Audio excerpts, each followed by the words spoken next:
ಒಂದು ಬಸ್ ರಸ್ತೆ ಮೇಲೆ ಓಡಾಡೋದಕ್ಕೆ ಫಿಟ್ ಆಗಿದೆ ಅಂತ ಫಿಟ್ನೆಸ್ ಸರ್ಟಿಫಿಕೇಟ್ ಅನ್ನ ಕೊಡ್ತಾರೆ. ಆ ಫಿಟ್ನೆಸ್ ಸರ್ಟಿಫಿಕೇಟ್ ಇಲ್ಲದೆ ಬಸ್ ಓಡಾಡೋ ಹಂಗಿಲ್ಲ. ಈ ಹಿಂದೆ ಕೂಡ ಒಂದಷ್ಟು ಬಸ್ಗೆ ಸಂಬಂಧಪಟ್ಟಂತೆ ಅನೇಕ ಅವಾಂತರಗಳಾಯ್ತು. ಆ ನಂತರದಲ್ಲಾದ್ರೂ ಎಚ್ಚೆತ್ತುಕೊಂಡಿದ್ದಾರಾ ಅಂತ ನಾವ್ ಅನ್ಕೊಂಡ್ರೆ ಖಂಡಿತವಾಗ್ಲೂ ಇಲ್ಲ. ಟೈರ್ಗಳೇ ಇಲ್ಲದೆ ನಿಂತಿರುವಂತಹ ಗುಜರಿ ಬಸ್ಗೂ ಕೂಡ ಎಫ್ಸಿ ಸಿಗುತ್ತೆ. ಕಳೆದ ವರ್ಷ ನಿಂತಲ್ಲೇ ನಿಂತಿರುವಂತಹ ಈ ಸರೆಂಡರ್ ಬಸ್ಗೂ ಎಫ್ಸಿ. ಅಗ್ನಿ ಅವಘಡ ಆಗಿದ್ರೂ ಕೂಡ ಅಧಿಕಾರಿಗಳು ಎಚ್ಚೆತ್ತುಕೊಂಡಂತೆ ಕಾಣಿಸ್ತಾ ಇಲ್ಲ. ಚಿತ್ರದುರ್ಗದಲ್ಲಿ ಬಸ್ ನಿಂತಿದೆ, ಕೋಲಾರದಲ್ಲಿ ಎಫ್ಸಿ. ಬೆಂಗಳೂರಲ್ಲಿ ಫೇಕ್ ಎಫ್ಸಿ ಹೊಂದಿರುವಂತಹ ಬಸ್ಗಳು ಕೂಡ ಓಡಾಟವನ್ನು ನಡೆಸ್ತಾ ಇದೆ. ಪ್ರಯಾಣಿಕರ ಜೀವದ ಜೊತೆ ಆರ್ಟಿಒ ಅಧಿಕಾರಿಗಳು ಚೆಲ್ಲಾಟ ಆಡ್ತಿದ್ದಾರೆ.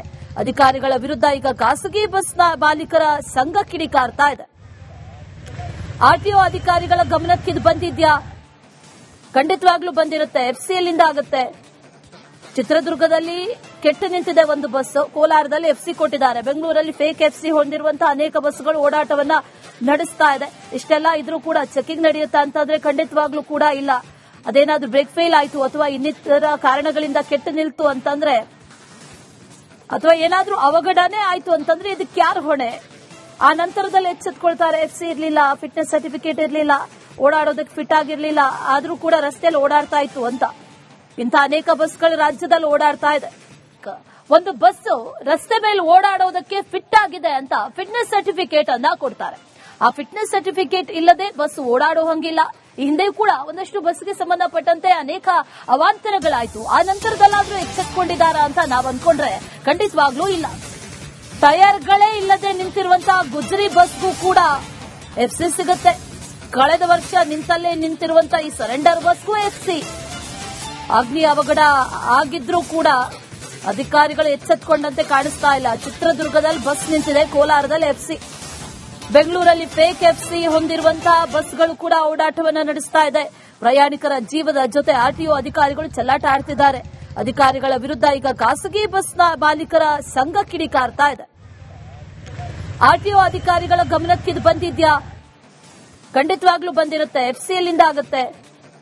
ಚಿತ್ರದುರ್ಗದಲ್ಲಿ ಕೆಟ್ಟು ನಿಂತಿದೆ ಒಂದು ಬಸ್, ಕೋಲಾರದಲ್ಲಿ ಎಫ್ಸಿ ಕೊಟ್ಟಿದ್ದಾರೆ. ಬೆಂಗಳೂರಲ್ಲಿ ಫೇಕ್ ಎಫ್ಸಿ ಹೊಂದಿರುವಂತಹ ಅನೇಕ ಬಸ್ಗಳು ಓಡಾಟವನ್ನ ನಡೆಸ್ತಾ ಇದೆ. ಇಷ್ಟೆಲ್ಲ ಇದ್ರೂ ಕೂಡ ಚೆಕಿಂಗ್ ನಡೆಯುತ್ತಾ ಅಂತಂದ್ರೆ ಖಂಡಿತವಾಗ್ಲೂ ಕೂಡ ಇಲ್ಲ.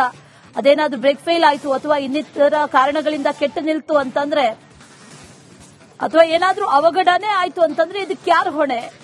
ಆ ನಂತರದಲ್ಲಿ ಎಚ್ಚೆತ್ಕೊಳ್ತಾರೆ. ಎಫ್ಸಿ ಇರಲಿಲ್ಲ, ಫಿಟ್ನೆಸ್ ಸರ್ಟಿಫಿಕೇಟ್ ಇರಲಿಲ್ಲ, ಓಡಾಡೋದಕ್ಕೆ ಫಿಟ್ ಆಗಿರಲಿಲ್ಲ, ಆದ್ರೂ ಕೂಡ ರಸ್ತೆಯಲ್ಲಿ ಓಡಾಡ್ತಾ ಇತ್ತು ಅಂತ. ಇಂಥ ಅನೇಕ ಬಸ್ಗಳು ರಾಜ್ಯದಲ್ಲಿ ಓಡಾಡ್ತಾ ಇದೆ. ಒಂದು ಬಸ್ ರಸ್ತೆ ಮೇಲೆ ಓಡಾಡೋದಕ್ಕೆ ಫಿಟ್ ಆಗಿದೆ ಅಂತ ಫಿಟ್ನೆಸ್ ಸರ್ಟಿಫಿಕೇಟ್ ಅನ್ನ ಕೊಡ್ತಾರೆ. ಆ ಫಿಟ್ನೆಸ್ ಸರ್ಟಿಫಿಕೇಟ್ ಇಲ್ಲದೆ ಬಸ್ ಓಡಾಡೋ ಹಂಗಿಲ್ಲ. ಈ ಹಿಂದೆ ಕೂಡ ಒಂದಷ್ಟು ಬಸ್ಗೆ ಸಂಬಂಧಪಟ್ಟಂತೆ ಅನೇಕ ಅವಾಂತರಗಳಾಯ್ತು. ಆ ನಂತರದಲ್ಲಾದ್ರೂ ಎಚ್ಚೆತ್ತುಕೊಂಡಿದ್ದಾರಾ ಅಂತ ನಾವ್ ಅನ್ಕೊಂಡ್ರೆ ಖಂಡಿತವಾಗ್ಲೂ ಇಲ್ಲ. ಟೈರ್ಗಳೇ ಇಲ್ಲದೆ ನಿಂತಿರುವಂತಹ ಗುಜರಿ ಬಸ್ಗೂ ಕೂಡ ಎಫ್ಸಿ ಸಿಗುತ್ತೆ. ಕಳೆದ ವರ್ಷ ನಿಂತಲ್ಲೇ ನಿಂತಿರುವಂತಹ ಈ ಸರೆಂಡರ್ ಬಸ್ಗೂ ಎಫ್ಸಿ. ಅಗ್ನಿ ಅವಘಡ ಆಗಿದ್ರೂ ಕೂಡ ಅಧಿಕಾರಿಗಳು ಎಚ್ಚೆತ್ತುಕೊಂಡಂತೆ ಕಾಣಿಸ್ತಾ ಇಲ್ಲ. ಚಿತ್ರದುರ್ಗದಲ್ಲಿ ಬಸ್ ನಿಂತಿದೆ, ಕೋಲಾರದಲ್ಲಿ ಎಫ್ಸಿ. ಬೆಂಗಳೂರಲ್ಲಿ ಫೇಕ್ ಎಫ್ಸಿ ಹೊಂದಿರುವಂತಹ ಬಸ್ಗಳು ಕೂಡ ಓಡಾಟವನ್ನು ನಡೆಸ್ತಾ ಇದೆ. ಪ್ರಯಾಣಿಕರ ಜೀವದ ಜೊತೆ ಆರ್ಟಿಒ ಅಧಿಕಾರಿಗಳು ಚೆಲ್ಲಾಟ ಆಡ್ತಿದ್ದಾರೆ.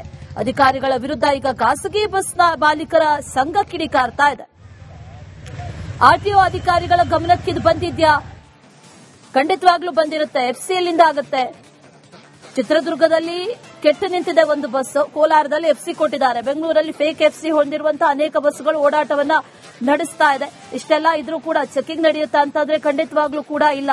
ಅದೇನಾದ್ರೂ ಬ್ರೇಕ್ ಫೇಲ್ ಆಯ್ತು ಅಥವಾ ಇನ್ನಿತರ ಕಾರಣಗಳಿಂದ ಕೆಟ್ಟು ನಿಲ್ತು ಅಂತಂದ್ರೆ, ಅಥವಾ ಏನಾದ್ರೂ ಅವಘಡನೇ ಆಯ್ತು ಅಂತಂದ್ರೆ ಇದಕ್ಕೆ ಯಾರು ಹೊಣೆ? ಆ ನಂತರದಲ್ಲಿ ಎಚ್ಚೆತ್ಕೊಳ್ತಾರೆ. ಎಫ್ಸಿ ಇರಲಿಲ್ಲ, ಫಿಟ್ನೆಸ್ ಸರ್ಟಿಫಿಕೇಟ್ ಇರಲಿಲ್ಲ, ಓಡಾಡೋದಕ್ಕೆ ಫಿಟ್ ಆಗಿರಲಿಲ್ಲ, ಆದ್ರೂ ಕೂಡ ರಸ್ತೆಯಲ್ಲಿ ಓಡಾಡ್ತಾ ಇತ್ತು ಅಂತ. ಇಂಥ ಅನೇಕ ಬಸ್ಗಳು ರಾಜ್ಯದಲ್ಲಿ ಓಡಾಡ್ತಾ ಇದೆ.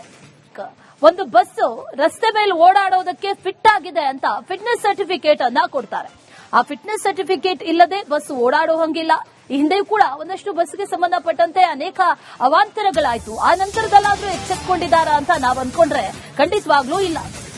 ಟೈರ್ಗಳೇ ಇಲ್ಲದೆ ನಿಂತಿರುವಂತಹ ಗುಜರಿ ಬಸ್ಗೂ ಕೂಡ ಎಫ್ಸಿ ಸಿಗುತ್ತೆ.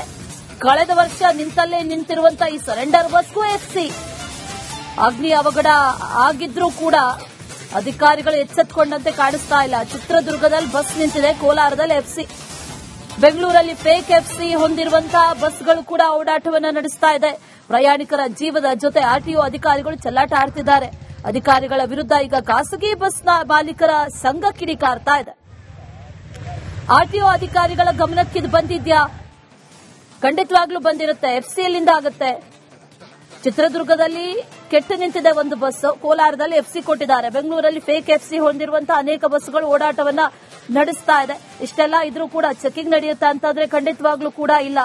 ಅದೇನಾದ್ರೂ ಬ್ರೇಕ್ ಫೇಲ್ ಆಯ್ತು ಅಥವಾ ಇನ್ನಿತರ ಕಾರಣಗಳಿಂದ ಕೆಟ್ಟು ನಿಲ್ತು ಅಂತಂದ್ರೆ ಅಥವಾ ಏನಾದ್ರೂ ಅವಘಡನೆ ಆಯ್ತು ಅಂತಂದ್ರೆ ಇದಕ್ಕೆ ಯಾರು ಹೊಣೆ? ಆ ನಂತರದಲ್ಲಿ ಎಚ್ಚೆತ್ಕೊಳ್ತಾರೆ, ಎಫ್ಸಿ ಇರಲಿಲ್ಲ, ಫಿಟ್ನೆಸ್ ಸರ್ಟಿಫಿಕೇಟ್ ಇರಲಿಲ್ಲ, ಓಡಾಡೋದಕ್ಕೆ ಫಿಟ್ ಆಗಿರಲಿಲ್ಲ, ಆದ್ರೂ ಕೂಡ ರಸ್ತೆಯಲ್ಲಿ ಓಡಾಡ್ತಾ ಇತ್ತು ಅಂತ. ಇಂಥ ಅನೇಕ ಬಸ್ಗಳು ರಾಜ್ಯದಲ್ಲಿ ಓಡಾಡ್ತಾ ಇದೆ. ಒಂದು ಬಸ್ ರಸ್ತೆ ಮೇಲೆ ಓಡಾಡೋದಕ್ಕೆ ಫಿಟ್ ಆಗಿದೆ ಅಂತ ಫಿಟ್ನೆಸ್ ಸರ್ಟಿಫಿಕೇಟ್ ಅನ್ನ ಕೊಡ್ತಾರೆ. ಆ ಫಿಟ್ನೆಸ್ ಸರ್ಟಿಫಿಕೇಟ್ ಇಲ್ಲದೆ ಬಸ್ ಓಡಾಡೋ ಹಂಗಿಲ್ಲ. ಈ ಹಿಂದೆ ಕೂಡ ಒಂದಷ್ಟು ಬಸ್ಗೆ ಸಂಬಂಧಪಟ್ಟಂತೆ ಅನೇಕ ಅವಾಂತರಗಳಾಯ್ತು. ಆ ನಂತರದಲ್ಲಾದ್ರೂ ಎಚ್ಚೆತ್ಕೊಂಡಿದ್ದಾರಾ ಅಂತ ನಾವ್ ಅನ್ಕೊಂಡ್ರೆ ಖಂಡಿತವಾಗ್ಲೂ ಇಲ್ಲ. ಟೈರ್ಗಳೇ ಇಲ್ಲದೆ ನಿಂತಿರುವಂತಹ ಗುಜರಿ ಬಸ್ಗೂ ಕೂಡ ಎಫ್ಸಿ ಸಿಗುತ್ತೆ. ಕಳೆದ ವರ್ಷ ನಿಂತಲ್ಲೇ ನಿಂತಿರುವಂತಹ ಈ ಸರೆಂಡರ್ ಬಸ್ಗೂ ಎಫ್ಸಿ. ಅಗ್ನಿ ಅವಘಡ ಆಗಿದ್ರೂ ಕೂಡ ಅಧಿಕಾರಿಗಳು ಎಚ್ಚೆತ್ಕೊಂಡಂತೆ ಕಾಣಿಸ್ತಾ ಇಲ್ಲ. ಚಿತ್ರದುರ್ಗದಲ್ಲಿ ಬಸ್ ನಿಂತಿದೆ, ಕೋಲಾರದಲ್ಲಿ ಎಫ್ಸಿ, ಬೆಂಗಳೂರಲ್ಲಿ ಫೇಕ್ ಎಫ್ಸಿ ಹೊಂದಿರುವಂತಹ ಬಸ್ಗಳು ಕೂಡ ಓಡಾಟವನ್ನು ನಡೆಸ್ತಾ ಇದೆ. ಪ್ರಯಾಣಿಕರ ಜೀವದ ಜೊತೆ ಆರ್ಟಿಒ ಅಧಿಕಾರಿಗಳು ಚೆಲ್ಲಾಟ ಆಡ್ತಿದ್ದಾರೆ. ಅಧಿಕಾರಿಗಳ ವಿರುದ್ಧ ಈಗ ಖಾಸಗಿ ಬಸ್ನ ಮಾಲೀಕರ ಸಂಘ ಕಿಡಿಕಾರ್ತಾ ಇದೆ. ಆರ್ಟಿಒ ಅಧಿಕಾರಿಗಳ ಗಮನಕ್ಕೆ ಇದು ಬಂದಿದ್ಯಾ? ಖಂಡಿತವಾಗ್ಲೂ ಬಂದಿರುತ್ತೆ. ಎಫ್ಸಿಎಲ್ಲಿಂದ ಆಗುತ್ತೆ.